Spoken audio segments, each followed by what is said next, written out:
Hey everyone, I just finished reading Slug and Other Stories by Megan Milks.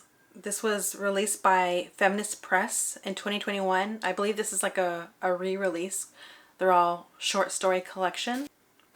Milks' short story collection, mostly written in third person, fashions a surrealist world to craft a boundless existence beyond the confines of social conventions. At times, Megan implements Greek mythology and fables embedded within her stories to deepen her overall thesis. Kinks, relationships, consent, gender, sexuality, and body horror abound.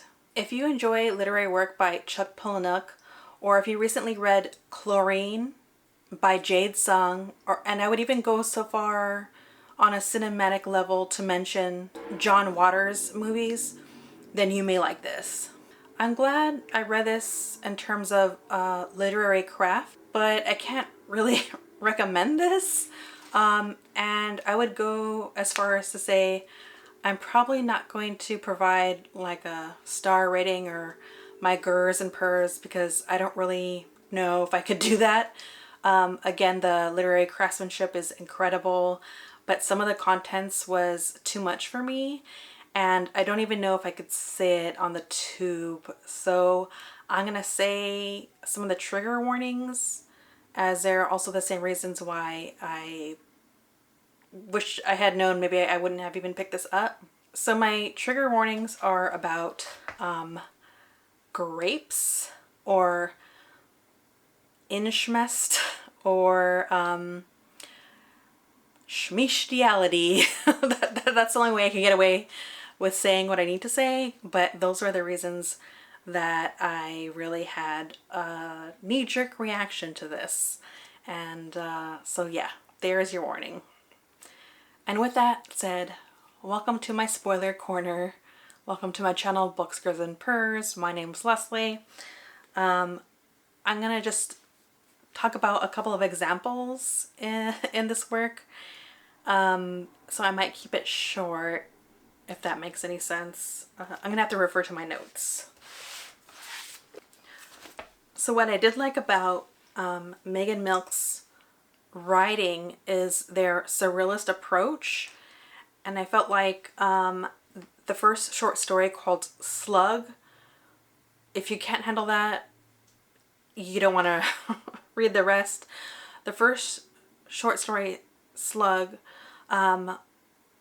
explores a person not just feeling lonely, but like almost like a bit stuck.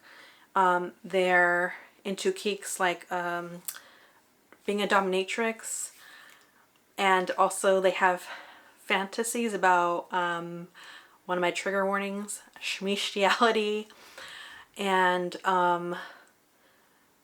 there's something that happens to the character. They go from being human into metamorphosizing into a slug and engage with a erotic relationship with another slug. It makes way more sense when you're reading it, and that really is the author exhibiting their talent. I feel like they're trying to say that there's all these different social conventions and bucks against those and creates this boundless world where someone could be human and turn into a slug. And that's something that goes on throughout her work. And with that said, the author also explores how a person can be in a relationship and get so engrossed in somebody else that they lose their sense of identity. And this happens several times in their work. There's a short story, like the second short story is called The Strands. And so there's a character that's transitioning and dealing with the person that they're in a relationship with that is transphobic at times, or maybe just having a difficult time dealing with their new evolving dynamics of the relationship. But kind of like ingrained in that is also their giving away their identity to this other person that they're in a relationship, so much so that they can't even see themselves. And that is even better exhibited in Ed and Earl, which is my favorite short story in the entire collection. And it's about a wasp falling in love with a flower. And that's basically what the plant is saying, right? It's saying that I'm giving so much over of myself that I can't even distinguish myself anymore. I'm empty. And so I really like that. What is it? Oh, it was an orchid. I don't know why I had to know that, but there's another short story in here called Tomato Heart. I actually really did enjoy that one too. I would say that the author's writing can be so disorientating at times because of this surrealist take on relationships and love and loneliness that at times I kind of felt like a little bit lost what the author was trying to say. So in Tomato, there's a character that's in a relationship and they're getting to like this next level of commitment in their relationship. Both people in a relationship enjoy tomatoes, and so the character that we're reading from, their heart turns into a tomato and they can't resist but eat their own heart. And so at times I felt like the author was talking about vulnerability, crossing boundaries and being transgressive in a relationship. But at times I can't quite tell if I'm understanding the message correctly, if that makes any sense. There's another subject matter in here that I forgot to bring up in the trigger warnings. So I would say just look it up before you read this. I can't believe I forgot to bring it up. But there's something, I can't remember if I said it, of, yeah, I think I said it, Schminstest. I don't know how to say it, but a relationship between like a father and child, or adult child, I guess you could say. Gross either way. So there are just some stories that feel like so all-consuming, and as a reader I don't know where it's going, but it's so exposing, shocking, almost like a train wreck that I'm experiencing. So I'm glad that I read it. I don't know if I'm gonna feel that way tomorrow, but I definitely feel like this is an author that I enjoy their work. I just didn't like certain things in it, which is difficult because I'm all for reading queer literature. I'm all for just expanding my knowledge, but some of these things were just like too much, and I didn't understand certain things. Like for instance, in Ed and Earl, where the author is using this wasp and this orchid to say something else about relationships, right? Like what are someone's wants and needs?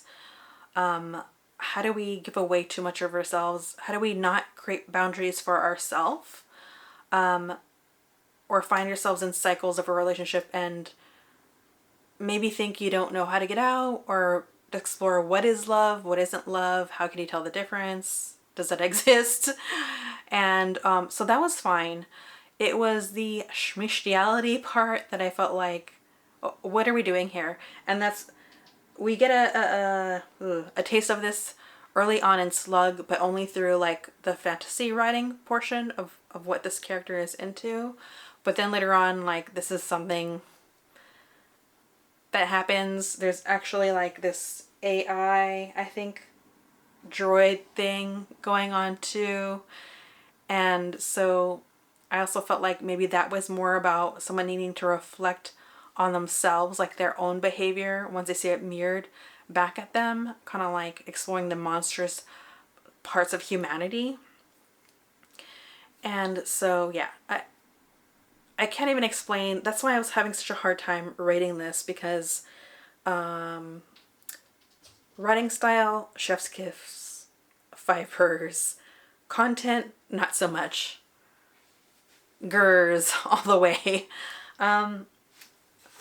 I wanted to get in more in depth, but I think I might leave it there. I definitely feel like a little bit of a whiplash from this conversation. Oh, something else that the author implements is twins. So in the relationship of strands, there is giving so much of yourself that you not only do not see yourself, but you almost feel like you're so much the same with the other person because you've melded in a relationship. And then later on, the story actually does have twins, if that makes any sense. I don't know. This review is all over the place. The spoiler chat is all over the place. And there's definitely people that seem to like really love this book. Even when I went to my bookstore maybe last year or so because I wanted to read this, even the gentleman at the register was like, oh yeah, slugs, and talking about how great it was. And I just thought, hello, could someone tell me? Or maybe I should have just Googled it. So the author has gone on to edit, I guess what do you call it, anthology that has to do with the babysitters clubs or people that grew up reading that, and it kind of jumps off from there. I'll include it below. I'm inclined to read that because they're the editor, and I kind of feel like I'm going to read some really outlandish work. I just don't know if I want to read their work anymore. I don't know. Someone help me here. I don't know what to think. All right, so one other thing, there is a section at the end, and I would just say there's just a lot of sex in it. I don't know. I'm still reeling from reading this. Let me know your thoughts. If you read this along with me, I'm so sorry. I never read it before and I just kind of read it blindly. And on the back, the book sounded interesting, and just some of those trigger warnings were just too much for me. That's it. That's it for my spoiler corner. I kind of wanted to go into each story, but at some point when I was reading this, I just plowed through it because it was too much. I found a line, and this book is it. Slug is the line for me. Alright everyone, if you watched this entire video, thank you, I love you. Subscribe, like, so it could flip me up into the algorithm, and comment below.